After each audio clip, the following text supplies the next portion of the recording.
Good day mga ka-farmlat. Ayan, so medyo matagal tayong walang upload. Ayan, so sa mga ka-farmlat natin dyan, naghihintay na upload natin. So medyo na-busy po tayo ngayon sa fencing.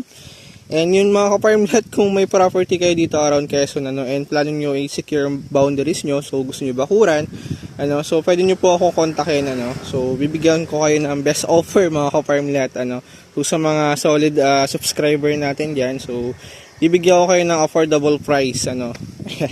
Bali, ayan, so ito po yung project ko ngayon dito sa Ginyangan, Quezon, ayan. So ito yung poste, and ito yung muhon. So kakukoting lang, so kalalagay lang nila ng buhos. So pinapatigas pa natin, and bali naikalat naman nila yung poste, and next naman po nito is bobber na lang, So napakaganda ng area natin. So Ginyangan, Quezon to mga ka-farmlat, and beachfront po yung binabakuran natin, So ito yung poste, meron po itong buhos bawat poste, ayan.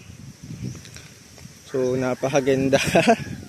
Ayan, so napakaganda ito mga ka-farmlat if natapos yung fencing, So bali, ayan, ito yung unang linya ng bobber, so kinakabit pa lang nila, Ayan, so sa mga ka-farmlat natin dyan na plano nyo po magpa-pen, so pwede nyo akong i-message sa Viber, WhatsApp. Ayan, so pwede ko pong pre-quotation yan mga ka-farmlat, so pupuntahan ko yung area, and pre-quotation yan mga ka-farmlat, Ayan.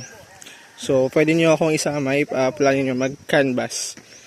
Okay. So, yun lang mga ka-farmlat. Thank you and God bless.